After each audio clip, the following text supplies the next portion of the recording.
صل على سيدنا ومولانا محمد وعلى سيدنا علي وسيدتنا فاطمة وسيدتنا زينب وسيدنا حسن وسيدنا حسين وعلى آله وصحبه وبارك وسلم وسيدنا حسين وعلى بسم اللہ الرحمن الرحیم۔ السلام علیکم ناظرین، پروگرام صبح نور کے ساتھ آپ کا میزبان نذیر احمد غازی حاضر ہے۔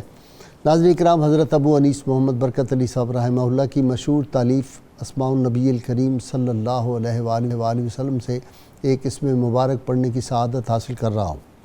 سیدنا الموقن صلی اللہ علیہ وآلہ وسلم، ہمارے سردار اللہ تعالیٰ پر کامل یقین رکھنے والے، درود و سلام بھیجے اللہ آپ صلی اللہ علیہ وسلم، آپ کی آل پاک اور آپ کے صحابہ کرام پر۔ سیدنا عمر فاروق رضی اللہ تعالیٰ عنہ سے روایت ہے کہ حضور نبی کریم صلی اللہ علیہ وآلہ وسلم نے ارشاد فرمایا، اگر تم اللہ تعالیٰ کی ذات پر اس طرح توکل اور یقین رکھو جیسا کہ توکل اور یقین کا حق ہے، تو اللہ تعالیٰ تمہیں اس طرح رزق عطا فرمائے گا جیسا کہ پرندوں کو رزق عطا فرماتا ہے کہ وہ صبح سویرے خالی پیٹ نکلتے ہیں اور جب شام کو واپس لوٹتے ہیں تو پیٹ بھر کر آتے ہیں۔ ناظرین کرام، لارڈ کرزن وائسرائے ہندوستان پر حکومت کر کے جب واپس جاتا ہے اپنا ٹینیور ختم کر کے، تو اس کو جرنلسٹ صحافی وہاں کے پوچھتے ہیں کہ بر صغیر میں آپ نے اتنی دیر حکومت کی، وہاں کی کوئی خاص بات سنائیں۔ وہ کہتا ہے بس ایک بات بہت عجیب و غریب میں نے دیکھی، وہ یہ تھی کہ ہندوستان پر اگرچہ ہماری حکومت تھی بندوق کے زور پر، لیکن لوگوں کے دلوں پر حکومت وہاں کی دو قبریں کرتی ہیں۔ تو وہ بڑے حیران ہوئے، انہوں نے کہا وہ دو کون سی قبریں ہیں؟ اس نے کہا ایک خواجہ غرین نواز معین الدین چشتی اجمیری ہیں اور دوسرے اورنگزیب عالمگیر ہے، یہ لوگوں کے دلوں پر حکومت کرتے ہیں۔ ناظرین کہ آج ہم اسی ایک شخصیت کا جس نے دلوں پر حکومت کی ہندوستان کے نہ صرف مسلمانوں پر بلکہ غیر مسلموں پر بھی، اور اس کا ثبوت یہ ہے کہ جب اس کا جنازہ اٹھا تھا 50 برس حکومت کرنے کے بعد، تو احمد نگر سے جب اس کا جنازہ اٹھایا گیا اور اس کا تابوت لے کے جا رہے تھے دفنانے کے لیے ان کے وصیت کے مطابق ان کے مرشد کریم کی خانقاہ میں، تو اس وقت حالت یہ تھی کہ دونوں طرف کھڑے ہوئے، انگریز مصنف لکھتا ہے کہ دونوں طرف سڑک کے کھڑے ہوئے لوگ لاکھوں کی تعداد میں اس طرح رو رہے تھے جیسے ان کا باپ فوت ہو گیا ہو۔ اس میں ہندو بھی تھے، اس میں سکھ بھی تھے، اس میں مسلمان بھی تھے۔ یہ ایسا درویش صفت حکمران کے پورے ہندوستان پر حکومت کی، دکن سے بنگالہ تک اور بنگالہ سے آسام تک اور ادھر کابل اور قندھار تک اور سندھ تک اس کی حکومت پھیلی ہوئی تھی۔ تمام فیصلے جو تھے وہ شریعت اسلامیہ کے مطابق ہوتے تھے، اور آپ کو پتہ ہے کہ فتاوی عالمگیری جو ہے وہ اتنا بڑا شریعت اسلامیہ پہ کام ہوا ہے جو ایک تاریخی کام ہے۔ حالت یہ تھی، اتنا بڑا بادشاہ 50 برس پورے ہندوستان پہ حکومت کرتا ہے، ہندوستان سونے کی چڑیا ہے، اور اس کے باوجود جب اس کا وصال ہوتا ہے تو وہ کہتا ہے 4 روپے 2 آنے میں نے کمائے تھے ٹوپیاں سی کر، اس سے میرے کفن دفن کا انتظام کیا جائے، اور 305 روپے میں نے کتابت کی تھی قرآن حکیم کی اور اسلامی کتابوں کی، وہ پیسے جو ہیں وہ غرباء میں تقسیم کر دیے جائیں۔ اور جب اس کا پیرہن دیکھا تو اس پہ کئی جو تھے وہ پیون لگے ہوئے تھے۔ یہ ایسا حکمران تھا جو رعایا کے لیے صبح و شام 12 گھنٹے 90 سال کی عمر میں بھی وہ شخص جو تھا وہ عوام کی فلاح و بہبود کے لیے جاتا تھا۔ اور اس کا دور وہ تھا جب کالج اور یونیورسٹیوں کی بہار آئی ہوئی تھی۔ یہ وہی بندہ تھا جس نے بڑی بڑی یونیورسٹیاں خرید کر فرنگی محل کا مدرسہ خریدا، وہاں پہ ایک بین الاقوامی یونیورسٹی قائم کر دی تھی۔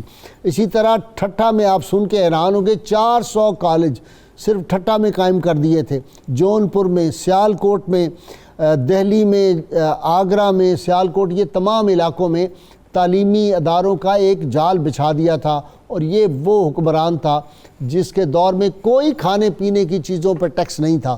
جو لوگوں کے استعمال کی چیزیں ہیں، کوئلہ ہے، لکڑی ہے، جلانے کے اوپلے ہیں، جو چیزیں ہیں اس پہ کوئی ٹیکس نہیں. پھل پہ کوئی ٹیکس نہیں، نہ شہر میں آنے کے لیے نہ جانے کے لیے. گوشت پہ کوئی ٹیکس نہیں.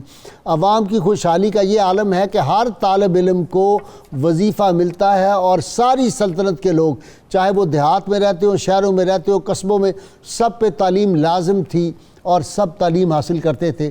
یہ وہ حکمران تھا جس نے بر صغیر کو ایک جنت نظیر نمونہ بنا دیا تھا. بعض جو بد نصیب لوگ میں کہوں گا، کم ظرف لوگ اور جن کو نہیں کوئی پتہ ہوتا، وہ اس پہ انگلیاں اٹھاتے ہیں. وہ کہتے ہیں جی اس کا سلوک فلاں کے ساتھ اس طرح نہیں تھا، فلاں کے ساتھ نہیں تھا. اب دارا شکوہ کے بارے میں بہت لوگ لکھتے ہیں، ان کو یہ نہیں پتہ کہ دارا شکوہ پھر وہ اکبر اعظم کا دین الہی والا ایک ملغوبہ لانا چاہتا تھا. ہندو مت اور اسلام کو مکسچر کر کے ایک نیا جو تھا وہ طبقہ پیدا کرنا چاہتا تھا.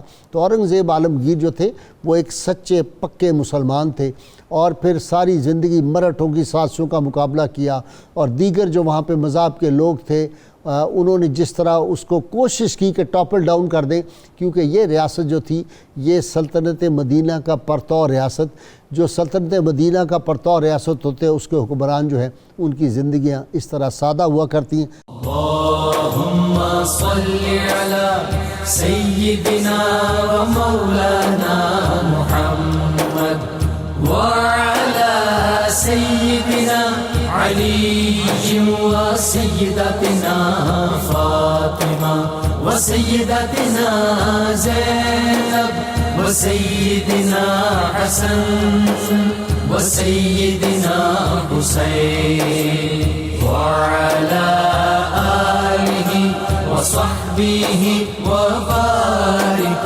وسلم. اللهم صل على سيدنا ومولانا محمد وعلى سيدنا علي وسيدتنا فاطمة وسيدتنا زينب وسيدنا حسن وسيدنا حسين وعلى آله وصحبه وبارك وسلم. ڈاکٹر طاہر امین تنولی آپ سے شروع کرتا ہوں. اورنگزیب عالمگیر. جی بسم اللہ الرحمن الرحیم. بھائی صاحب بہت شکریہ، آپ نے ماشاءاللہ بہت ہی جامع انداز سے اورنگزیب عالمگیر کی شخصیت کا تعارف اور اس کا احاطہ کیا ہے. بھائی صاحب اورنگزیب عالمگیر ہماری جو برصغیر کی تاریخ ہے، ہمارا جو ماضی ہے، اس کی ایک غیر معمولی شخصیت ہے جو ہمارے تہذیبی ورثے کو اور ہماری بنیادی جو آئیڈینٹی ہے اس کو محفوظ کرنے اور اس کو آگے کنٹینیو کرنے والے حکمران ہیں. یعنی چھٹے مغل حکمران ہیں، اور جب انہوں نے تقریباً 50 سال کی عمر میں وہ تخت پہ آئے، اور اس کے بعد 50 سال جیسے آپ نے بتا دیا وہ اقتدار میں رہے. اس دور میں ہندوستان کے اندر انہوں نے بیک وقت کئی حوالوں سے ایسی اصلاحات کی جن کی پہلے کوئی مثال نہیں ملتی، اور بعد میں بھی نہیں کوئی. بعد میں ظاہر ہے اس کے بعد اس کو کاریہ کرنے والا کوئی اتنا بڑا جینیس تھا نہیں. واہ. یعنی یہ بھی ایک بہت بڑا کوشچن ہے نا کہ اورنگزیب عالمگیر کے بعد مغلیہ سلطنت کیوں انتشار کا شکار ہونے لگی؟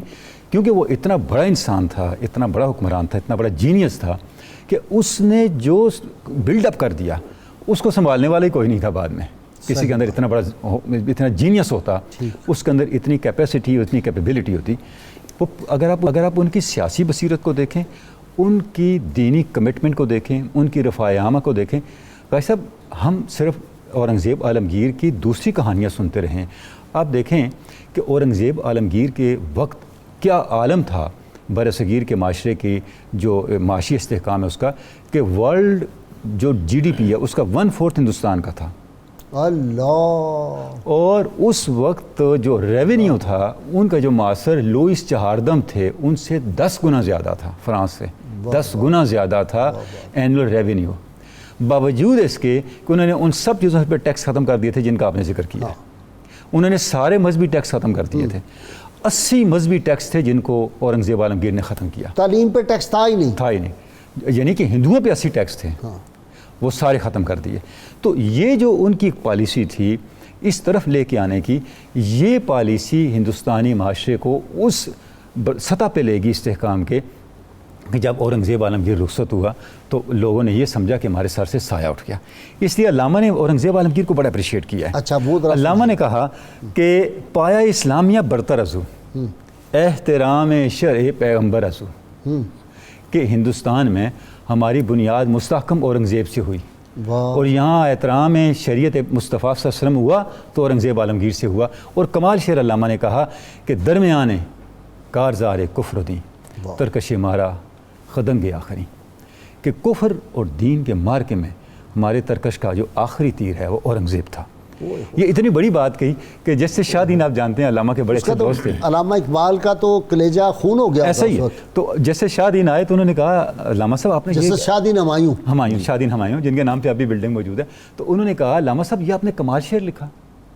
یہ میں شاہ دین کا واقعہ اس لیے کوٹ کر رہا ہوں کہ اندازہ ہو کہ علامہ کے نزدیک اورنگزیب عالمگیر کا مقام کیا تھا. تو علامہ نے کہا شاہ دین شاید آپ کو پتہ نہیں ہے، یہ شعر درمیان کارزار کفر دین ترکش مارا خدنگ آخری میری 40ویں کوشش ہے.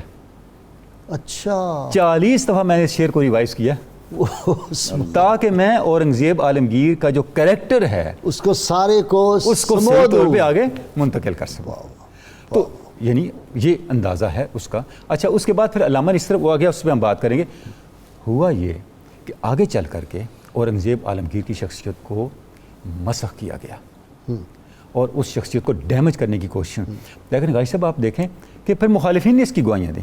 آپ مسلم ہسٹورینز کو چھوڑ دیں، جو غیر مسلم ہسٹورینز ہیں، ویسٹ کے لوگ ہیں، ہندو مورخین ہیں، انہوں نے پھر لکھا کہ اورنگزیب سے زیادہ متحمل مزاج، رواداری والا اور عوام کی فلاح و بہبود کا لحاظ رکھنے والا حکمران ہندوستان نے نہیں دیکھا. اچھا یوسف یہ جو بات ڈاکٹر تنوری نے کی ہے، آپ یہ دیکھیں کہ جو غیر مسلموں کے انسٹیٹیوشن تھے، ایجوکیشن انسٹیٹیوشن، ان کو بھی جاگیریں بھی دی ہوئی تھی، ان کو چندہ بھی دیتا تھا، اور ان کو کہتا اپنی تعلیم جس طرح آپ چاہیں.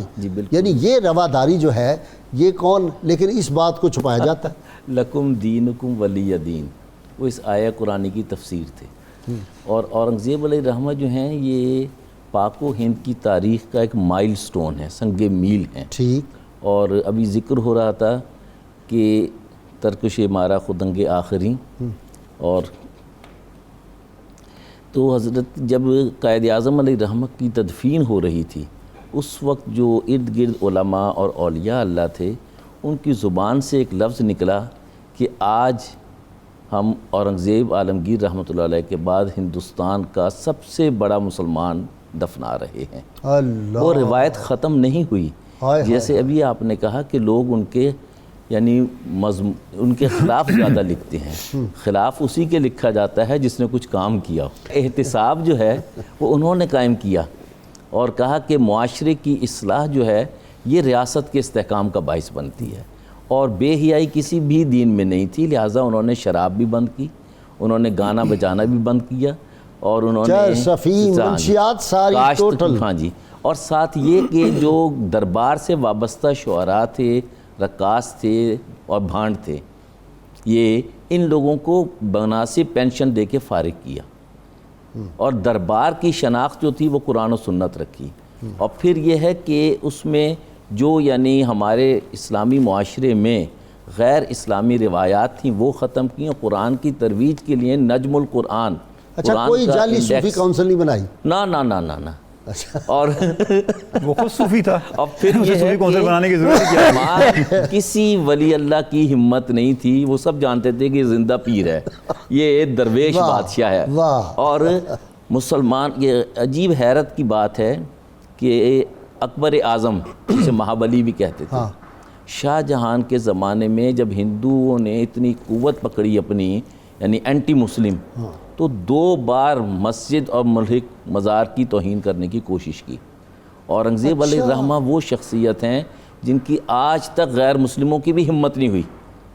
جیسے ابھی آپ نے ذکر کیا تھا کہ عوام کے دلوں میں راج کرتے تھے، دلوں پر راج کرتے. اور اس کا مقصود یہ تھا کہ اللہ تعالیٰ نے ریاست اور حکومت اگر دی ہے تو یہ ایک امانت ہے. اس امانت کا بوجھ جو ہے یہ برداشت کرنا یہ ہر ایک کی بات نہیں. وہ 24 گھنٹے میں صرف کل 3 گھنٹے سوتے تھے. اللہ. اور تمام یعنی نظام ایسا تھا انصاف کا کہ بادشاہ ہو یا محکوم ہو، اپنے لیے بھی پورے ہندوستان میں اجازت تھی کہ اگر کسی کو اورنگزیب سے شکایت ہے تو وہ رپورٹ درج کرائے۔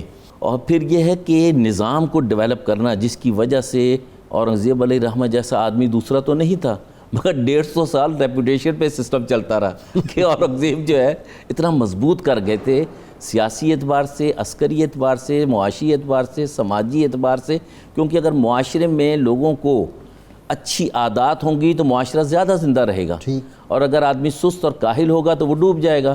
اب اس میں دیکھیے کہ جہاں تک یہ غیر مسلموں کے ساتھ تعلق ہے، انہوں نے اسلام میں تو ویسے ہی یعنی اجازت نہیں ہے کہ لا اکراہ فی الدین، کسی کو آپ زبردستی لائیں۔ اسلام میں اورنگزیب پہ یہ الزام لگایا جاتا ہے یہ مذہبی تعصب تھا، تو مذہبی تعصب تو اندلس میں تھا، مذہبی تعصب تو بوسنیا میں ہے، اس شخص اور یہ آج انڈیا میں ہے کہ جو مسلمانوں کو مار رہے ہیں۔ اورنگزیب علیہ الرحمہ نے تو اپنے دور میں کبھی نہیں کیا، ہندوؤں کو جو جائیداد دی ہیں وہ جاری تھی، وہ آج بھی لوگوں کے پاس موجود ہیں، مندر بنائے اور اشنان گھاٹ۔ ایک منٹ، انگلش وہ کون سا ہے رائٹر آر سے جس کا شروع ہوتا ہے؟ فورسٹر؟ نہیں یار، آر سے، یہ انگلینڈ کا تھا، بہت بڑا۔ رسل نے ایک جگہ لکھا ہے، میں نے پڑھا تھا کہ اگر بر صغیر میں مسلمان یا اورنگزیب زبردستی لوگوں کو مسلمان کرتے تو میجورٹی مسلمانوں کی ہوتی۔ اس نے کہا اتنے سال حکومت انہوں نے کیا ہے، 1000 سال حکومت کے باوجود یہ پھر مائنارٹی میں۔ یہ ایک مثالی حکمران ان معنوں میں تھے کہ مسلمان مائنورٹی میں ہیں اور میجورٹی جو ہے وہ ان سے خوش ہے، سوائے یہ کہ چند وہ لوگ جو یعنی زیادتیاں کرتے تھے، اور ان میں مسلمان گروہ بھی تھے، ان کے ساتھ بھی انہوں نے کہا کہ یہ قانون ہر ایک کے لیے ایک ہے، خواہ وہ درباری ہو خواہ غیر درباری ہو، خواہ وہ اپنے آپ کو فن خان سمجھتا ہو خواہ وہ اپنے آپ کو تنکے خان سمجھتا ہو۔ وی آئی پی کلچر تو کہتے ختم ہی کر دیا۔ اس نے کہا کوئی وہ نہیں ہوگا، ہم کہتے ہیں نا کون سا روم ہوتا ہے پیچھے دفتر، اینٹی روم، اینٹی روم، ریٹائرنگ روم، وہ اس نے کہا کوئی ریٹائرنگ روم نہیں ہوگا، جو بندہ آئے گا بڑا ہے چھوٹا سامنے اوپن کچہریاں لگیں۔ اچھا جی، آپ کی طرف کپتان صاحب آ جاتا ہوں۔ انہوں نے کہا کہ پورے ملک میں دیکھو جہاں جہاں زمین ہے اور کاشت نہیں ہو رہی اس کو قابل کاشت بنایا جائے اور زمین کاشت ہو، اور اگر موسمی کسی وجہ سے یا کسی وبا کی وجہ سے وہ فصل جو ہے نہیں دیتی تو اس پہ کوئی ٹیکس نہیں لگے گا۔ بسم اللہ الرحمن الرحیم۔ اورنگزیب عالمگیر رحمۃ اللہ علیہ ایک شاندار حکمران تھے، عادل حکمران تھے۔ ان کا طرز حکمرانی سمجھنے کے لیے اگر ہم ذرا یہ ڈسکس کریں کہ ایک حکمران کے پاس کیا جواز ہوتا ہے حکومت کرنے کا، ٹھیک، یہ استخلاف فی الارض کا مسئلہ ہے۔ اللہ کے نظام کو نافذ کرے اور اس حد تک فقر اختیار کرے کہ اپنی ذات کو بالکل تعیش والی زندگی سے نکال دے۔ ٹھیک، سراپا خدمت ہونا چاہیے حکمران کو۔ جب اورنگزیب عالمگیر نے اقتدار سنبھالا تو اس سے پہلے ہی یہ تقریباً 23 سال سے شاہ جہان اپنے والد محترم کے زمانے سے ہی حکومت کے کار سرکار میں اس حد تک معاونت کر رہے تھے کہ نقاد یہ کہتے ہیں کہ شاہ جہان نے اپنی زندگی کے آخری 20 سے 25 سال اورنگزیب کی جو فوجی بصیرت تھی اور جو عدل کا جو اس کا جو توازن جو انہوں نے رکھا ہوا تھا، اس کی بنیاد پر شاہ جہان کی حکومت کو بھی دوام ہوا۔ 1935 سے ہی اورنگزیب جو تھے انہوں نے بندیل کھنڈ جو بمبے کے اپنا دہلی کے جو ساؤتھ میں علاقہ ہے، آپ ذرا دیکھیں دہلی سے لے کر ساؤتھ میں جو ہے بندیل کھنڈ آ گیا، اس کے بعد دکن کا علاقہ آ گیا اور پھر اس کے مغرب میں گجرات آ گیا۔ یہ سارا جو صدرن انڈیا ہے یہ ہندوستان میں فوجی مہمات کا مرکز رہا ہے۔ پانی پت کا جو میدان ہے وہ بھی دہلی سے تھوڑا سا ایسٹ کی طرف ہے، اور اس جگہ پر جو مرہٹے تھے ان کی حکومت رہی بہت عرصہ۔ شاہ جہان کے زمانے میں دارا شکوہ کو کچھ سرگرمیوں پر فوجی مہمات پر لگایا گیا، اور اورنگزیب جو تھا پہلے اس کو لگایا گیا، پھر اس کو ہٹا کے دارا شکوہ کو لگایا۔ دکن کی جو ہے جو مہم تھی اس پر اورنگزیب کو اعتراض ہوا کہ اس نے اچھی طرح ڈیل نہیں کی، بہت اچھا کنکلوژن ہو رہا تھا، تو دارا شکوہ نے ایک کمزور فوجی حکمران جو تھا وہ ثابت ہوا اور اس کے وہ رزلٹ نہیں آئے۔ اورنگزیب عالمگیر رحمۃ اللہ علیہ نے اپنے دور زمانے میں کسی کے اوپر چڑھ کر کوئی چڑھ نہیں دوڑے، کوئی مہم اس طرح کی نہیں کی جس کو توسیع پسندانہ عزائم کا نام دیا جا سکے۔ ہمیشہ وہاں پر بغاوتیں ہوئیں۔ اب دیکھیے کہ قرآن پاک میں حضرت موسیٰ علیہ السلام کے لیے حکم آیا اذهب الى فرعون انہ طغی۔ یہ طاغوت کا نظام جہاں پر قائم ہوتا ہے، اللہ تعالیٰ اپنے جو مردان حق ہے ان کو میدان میں لے آتا ہے۔ ایون جو نمرود ہے اس کے بارے میں قرآن پاک میں اللہ تعالیٰ نے فرمایا ہے الم تر الی الذی حاج ابراہیم فی ربہ ان آتاہ اللہ الملک۔ اللہ کہہ رہے ہیں کہ نمرود کو ہم نے حکمرانی عطا کی لیکن اس سے عدل نہ ہو سکا، اور پھر سیدنا ابراہیم علیہ السلام نے آ کر جو کارنامے سر انجام دیے۔ علامہ اقبال رحمۃ اللہ علیہ ہمارے دور حاضر کی بہت وسیع المطالعہ اور بہت ہی ان کنٹروورشل شخصیت ہیں۔ ان کے لیے کچھ ایک میدان ہے، دائرہ ذرا سا بڑا کر دیا جائے جس میں جو ممنوعات ہیں اور منکرات ہیں ان کی اجازت دی جائے، جی تم کرو تو کوئی حرج نہیں۔ یہ وہی جس طرح بعض حکمرانوں کے ارد گرد جو تھے حاشیہ بردار دانشور جو تھے نام نہاد، یہ ہمیشہ دور میں رہے اور ان کے غلط اور جو ان کے ڈکٹیٹریل جو آمرانہ فیصلے تھے ان پہ موریں لگاتے رہے۔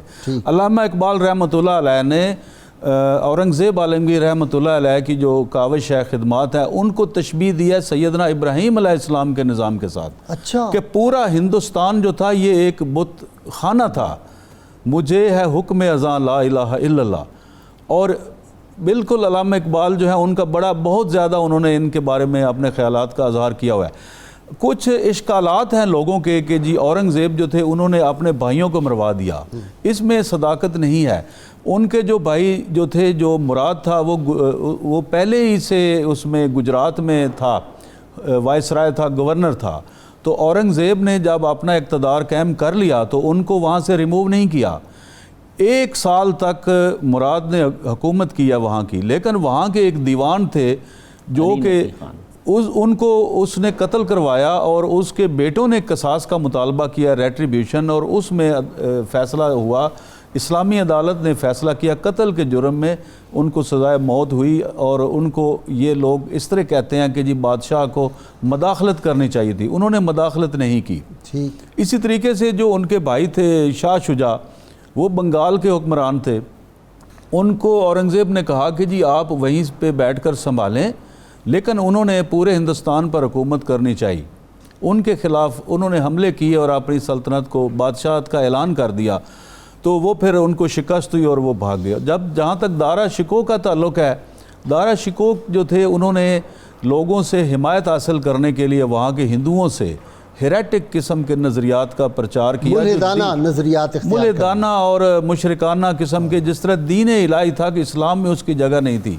آپ یہ دور دیکھیں کہ ہندوستان میں بہت زیادہ آبادی تھی، جس طرح ڈاکٹر صاحب نے بتایا کہ دنیا کی تقریباً 30 سے 40% آبادی یہاں پر قائم تھی، اور یہ علاقہ اورنگزیب کی بصیرت کی وجہ سے بہت منافع بخش ہو گیا، اور یہاں پر سونے کی چڑیا اسی دور میں بنا، اسی دور میں یہ واحد حکمران ہے مغلوں میں سے جنہوں نے ہندوستان کو بیرونی یلغاروں سے اور حملوں سے گارڈ کر کے رکھا، بچا کے رکھا۔ واہ، اللہم صلی علی سیدنا و مولانا محمد وعلی سیدنا علی و سیدتنا فاطمہ و سیدتنا زینب و سیدنا حسن و سیدنا حسین وعلی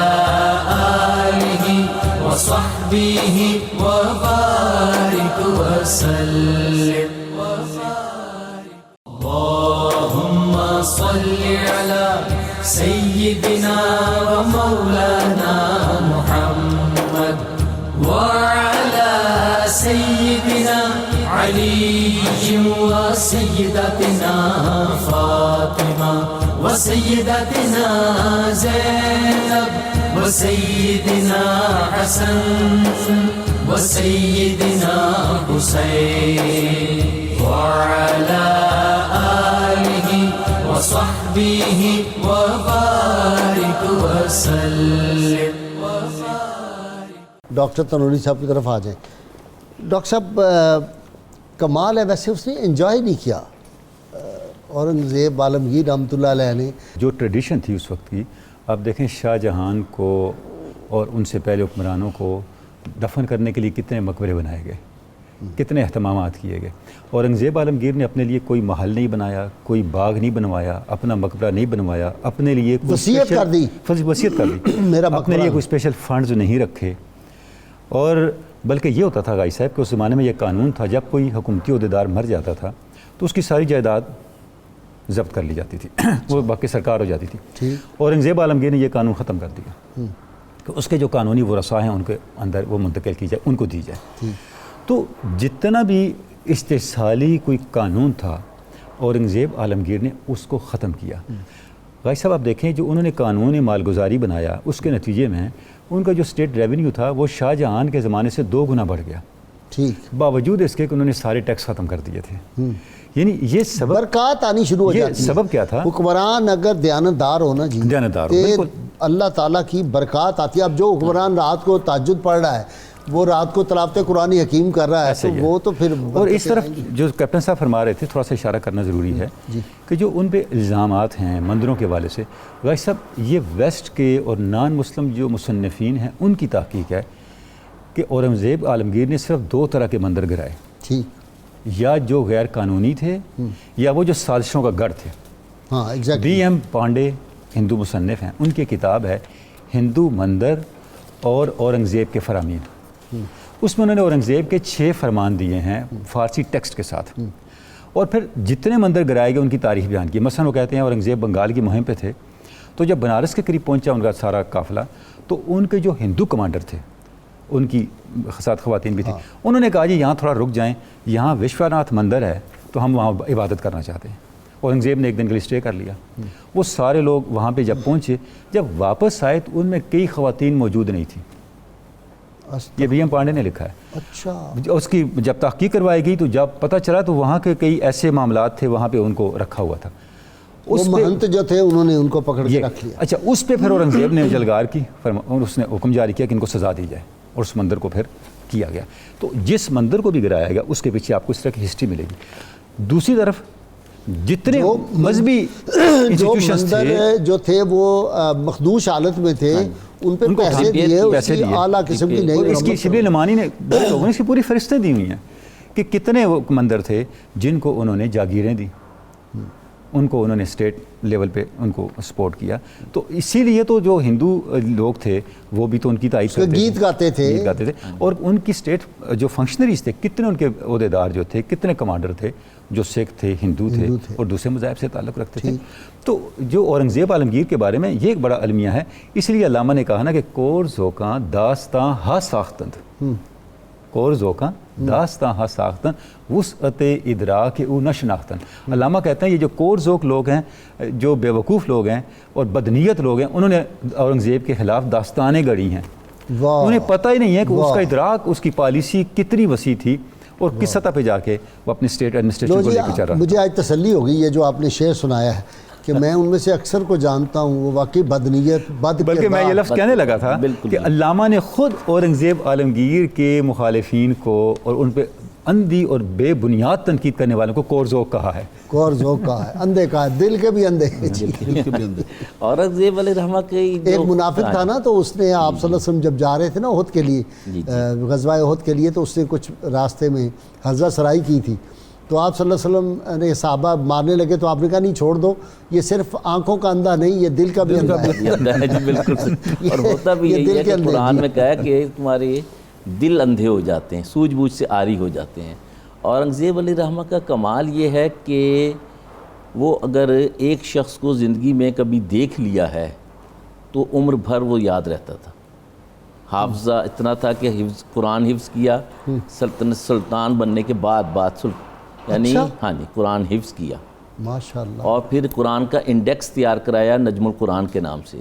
سب سے بڑھ کر یہ ہے کہ جسے ہم پہلی بار انہوں نے متحدہ ہندوستان کا تصور دیا، اس سے پہلے کوئی ہندو بادشاہ پورا ہندوستان فتح نہیں کر سکا۔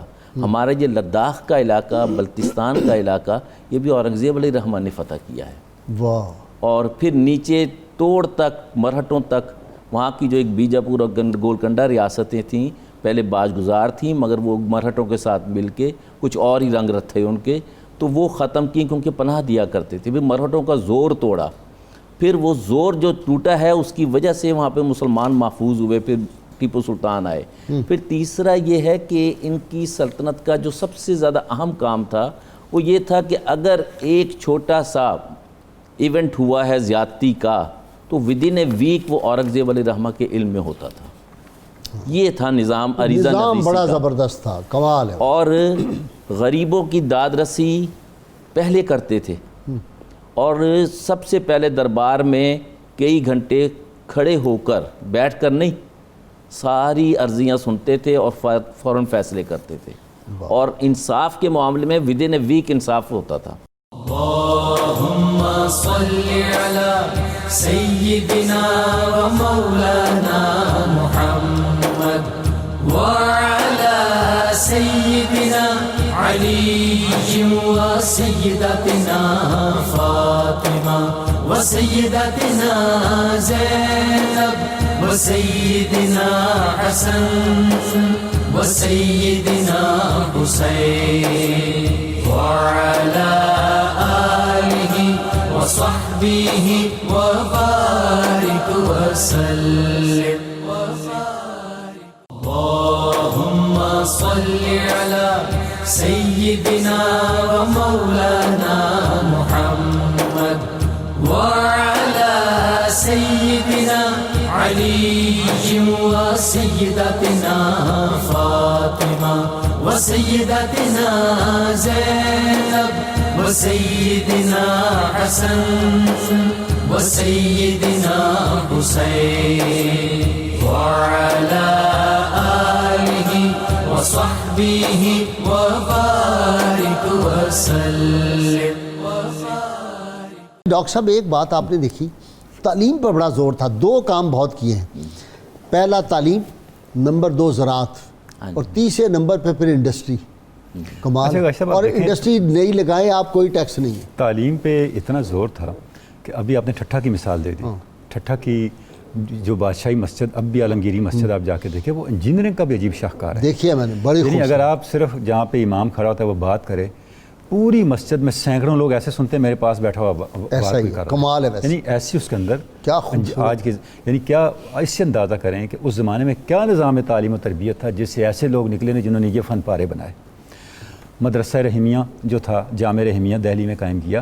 اور جب تعلیم کا ذکر ہم کر رہے ہیں تو ہم نے آپ نے فرنگی مال کا ذکر کیا, جس کو سب کانٹیننٹ کا کیمبرج کہا جاتا ہے. اتنا بڑا وہ سیٹ آف لرننگ تھا, اتنے بڑے بڑے علماء, اور اتنی ایک ٹریڈیشن وہاں اسٹیبلش ہوئی. ایک بڑا اہم پہلو جو تھا ان کی علمی اور اس خدمات کا جس کا ہم ذکر نہیں کر سکے, وہ ہے فتاوی عالمگیری. 500 علماء کی مجلس انہوں نے قائم کی, جس میں سب کانٹیننٹ کے علماء تھے, عراق کے, عرب کے علماء تھے, اور ان کی مشاورت سے ایک ایسا جامع کمپینڈیم تیار کیا اسلامک جورسپروڈنس کا جو عرصہ دراز تک, اور آج تک آپ کہہ سکتے ہیں کہ کمپریہنسو اور یونانی بیس ڈاکومنٹ ہے, آج تک اس سے جس میں رہنمائی لی جاتی ہے اور جس میں آپ کو ہر لحاظ سے تعلیم ملتی ہے. اور اس کے حصے آپ دیکھیں, ان کی انٹرسٹ کا یہ عالم تھا اورنگزیب کی, کہ جب وہ کچھ حصہ لکھتے تو اورنگزیب عالمگیر کو سنایا جاتا, وہ اس میں کمی بیشی بھی کرتے. واہ. اور اس کے اندر اپنی ایڈوائس بھی دیتے. یعنی اس سے دیکھیں کہ ان کی علوم دینیہ کے اندر ان کی جو رسوخ تھا, کیا عالم تھا. ہر وہ بری رسم جو پہلے بادشاہوں نے رواج دی تھی اس کو انہوں نے ختم کر دیا. ہوتا یہ تھا جب بادشاہ آتا تھا تو ایک رسم ہوتی تھی جس سے دن کا آغاز ہوتا تھا, اسے کہتے تھے درشن جروکا. اچھا. درشن جروکا کا مطلب یہ ہے جب تک بادشاہ کا درشن نہیں ہوگا دن کی کسی ایکٹیویٹی کا آغاز نہیں ہوگا. اچھا, اگرچہ کہ سجدہ ختم ہو چکا تھا لیکن فرشی سلام موجود تھا. اورنگزیب نے یہ سب ختم کیا اور جو شرعی طریقہ ہے اس کو جو ہے وہ لاگو کیا, رائج کیا. 20 جو عیاشیاں تھیں شہزادوں کی اور حکمران خاندان کی, ان سب عیاشیوں کو بیان کر دیا. آپ ان کے کھانے کا ذکر کر رہے ہیں, اورنگزیب کا عالمگیر کے تذکروں میں ملتا ہے کہ ان کا کوئی باورچی نہیں ٹکتا تھا. لوگ آتے تھے کہ یہاں بادشاہ کا ہے مطبخ اور بڑے مزے ہوں گے, اور ود ان 1 ویک بھاگ جاتے تھے. تو اس کی وجہ یہ, وہ دیکھتے ہیں یہاں تو کھچڑی کے علاوہ کچھ ہوتا نہیں ہے. اب جہاں تک یہ اورنگزیب علیہ الرحمہ کا تعلق ہے, اگر ان کے دور کو پراپرلی اسٹڈی نہ کیا جائے تو ان کی شخصیت سمجھ میں نہیں آتی. ٹھیک. ان کے دور میں سیاسی بحران بھی تھے بہت, اور جی مراٹھوں نے تو سانس ہی نہیں لینے دیا اس کو, اور مراٹھوں کی کمر انہوں نے توڑی ہے. اور یہ نہیں کہ فقط کمر توڑی ہے، انہوں نے دکن کو مثالی صوبہ بنایا، یعنی عوامی فلاحی دار یعنی کام کیے، اس کے بعد معیشت، ہاں جی، اس کے بعد راجے مہاراجوں کے ساتھ ٹیکس، اس کے بعد معیشت بہتر کی، معاشرت بہتر کی، اور صنعت، تجارت، یہ جو ہے زراعت اور کاشتکاری کو تو وہ سمجھتے تھے کہ اللہ کا انعام ہے اولاد آدم پر، کہ جہاں یہ ہوگا وہاں بھوک ننگ نہیں ہوگی، اور یہی سبب تھا جیسے بھی جی ڈی پی کا ذکر ہوا ہے۔ اور ہم کالونیاں بنانے، ہم نے ساری جو لاہور کے ارد گرد جو باغات تھے، جو فصلیں تھی، جو زمین زرخیز تھی، اس کو تباہ و برباد کر دیا، اور ہر شہر میں یہی ہو رہا ہے۔ مجھے تو ڈر لگ رہا ہے کہ کوئی ایسا وقت آ جائے، نعوذ باللہ، آپ دیکھیں نا مڈل ایسٹ میں اب وہ جو ٹمپریچر ہے وہ کہاں چلا گیا۔ یہ جو کہا جاتا ہے، جیسے قائد اعظم علیہ الرحمہ نے کہا تھا کہ in religious sense every one is free, یہ وہ دور تھا، اور اورنگزیب علیہ الرحمہ کا وہ دور ہے جو ایک غیر مسلموں پر حکومت کرنے کے لیے ایک مثالی دور ہے کہ، اور ان کے چاہنے والے غیر مسلم زیادہ ہیں۔ اچھا، دوسرا یہ ہے کہ اورنگزیب علیہ الرحمہ کے جو 50 سال ہیں ان کو 2 حصوں میں بانٹا جاتا ہے۔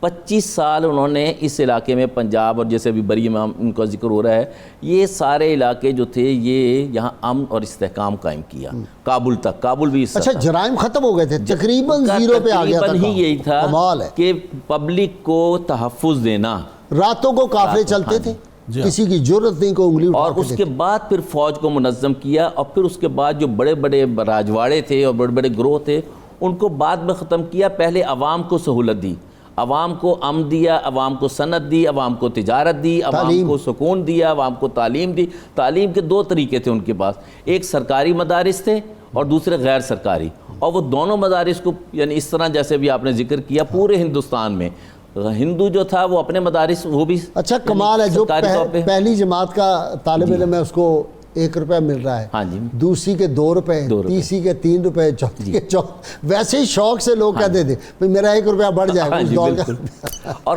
انہوں نے خود بھی جو تعلیم تھی وہ جید علماء سے حاصل کی تھی، عبداللطیف، ہاں جی، ان سے سلطان پوری جو تھے، اور پھر سعد اللہ خان، یہ سارے وہ لوگ ہیں جنہوں نے ان کو تعلیم و تربیت دی، اور انہوں نے وہ تعلیم و تربیت مرتے دم تک ہندوستان کا حصہ رکھا۔ اچھا جی کپتان صاحب، یہ جو یوسف ہے یہ ہے تو اس دور کا آدمی، پھر یہ انگریزی کا پروفیسر، باتیں یہ پرانی کرتا ہے، تو میرا تو اس کے بڑا زبردست اختلاف ہوتا ہے۔ ماڈرن دور ہے، ماڈرن لوگ پڑھانے چاہیے، اورنگزیب عالمگیر پڑھائیں، محمد بن قاسم، صلاح الدین ایوبی، نور الدین زنگی، سلطان محمود غزنوی، یہ کیا پرانے لوگ پڑھاتے ہیں؟ کوئی ماڈرن پڑھائیں، کوئی میوزیشین پڑھائیں، کوئی خاتون جو فلمیں بناتی ہو، اس طرح کے ہم بچوں کو پڑھائیں گے۔ جی یہ ایک عام ٹینڈنسی ہے کہ لوگ اپنی جو کردار کے اوپر اس طرح کی پابندیوں کو پسند نہیں کرتے۔ ذرا دیکھیے کہ اگر تو اورنگزیب عالمگیر جو تھے، اگر انہوں نے جبری مسلمان کیا تھا لوگوں کو، تو ان کی وفات کے بعد وہ کنورٹ واپس کیوں نہیں ہوئے؟ آج تک مسلمان ہیں۔ واہ واہ واہ واہ، واٹ این آرگومنٹ۔ پھر یہ دیکھیں کہ کشمیر میں مسلمانوں کے ساتھ کیا کر رہے ہیں ہندوؤں کے ماتحت جب مسلمان آیا ہے تو انہوں نے کچومر نکال دیا ہے۔ ان کے آرٹیکل بھائی احمد آباد میں کیا ہوا ہے، کیا بڑا ظلم، ابھی ہندوستان میں وہ چل رہی ہے وہ کلپ کہ 4 مسلمانوں کو جھوٹے الزام میں کہ جی انہوں نے گائے ذبح کی ہے، پکڑا ہے، ایک جنگلے میں ڈالا ہے اور زندہ جلا دیا ہے۔ یہ جس طرف ہم جا رہے ہیں ہمیں اپنی اسلامی حمیت کو جگانا پڑے گا، ورنہ یہاں سے نابود ہو جائیں گے۔ اورنگزیب نے بھی اسلامی حمیت کا آغاز کیا تھا کہ آپ مسلمان بن کے ہیں تو مسلمان بن کے رہیں، بالکل بیچ میں دوغلے مت بنے۔ جی بالکل، جی جناب۔ جی اچھا، انہوں نے جو آپ دیکھیے کہ ہندوستان میں جو کچھ ہو رہا ہے کہ جو آرٹیکلز 370 35 جو کشمیر کے حقوق تھے کشمیریوں کے اور ایک آزادانہ ریاست کا جو وجود تھا اس کو ختم کر دیا ہے۔ اب ہندوستان میں مسلمانوں کی شہری حقوق ختم کیے جا رہے ہیں، کشمیر کے اوپر نام نہاد ڈومیسائل ایشو کر کے وہاں پر آباد کاری کر رہے ہیں، اور کرونا ہوا ہے تو جی مسلمانوں نے پھیلایا ہے۔ ایون نہرو نے یہ کہا کہ جی جو اورنگزیب تھے وہ ایک حکمران کم تھے اور مسلمان زیادہ تھے۔ یہ آج لوگوں کی آنکھیں کھل جانی چاہیے کہ جو 2 قومی نظریہ، اس سے پہلے اورنگزیب عالمگیر رحمۃ اللہ علیہ، ٹیپو سلطان رحمۃ اللہ علیہ، ان لوگوں نے جو بتایا کہ جو ہندو لوگ ہیں یہ انصاف نہیں کر رہے، مسلمان ان پڑھائیں، یہ اپنے اسلاف پڑھائیں بچوں کو۔ بہت شکریہ آپ لوگ دھوکے میں ابھی تک۔ ناظرین کرام، کتاب الشفا سے جی نسخے کا وقت ہو گیا ہے۔ نئے کاروبار میں کامیابی کا یہ وظیفہ ہے۔ اگر کوئی شخص نیا کاروبار شروع کر رہا ہے تو 21 دن تک بلا ناغہ سورہ لقمان کی آیت نمبر 23 اول و آخر درود ابراہیم کے ساتھ 313 بار پڑھ کر اللہ تعالیٰ سے دعا مانگے، انشاءاللہ کاروبار میں یقیناً کامیابی حاصل ہوگی۔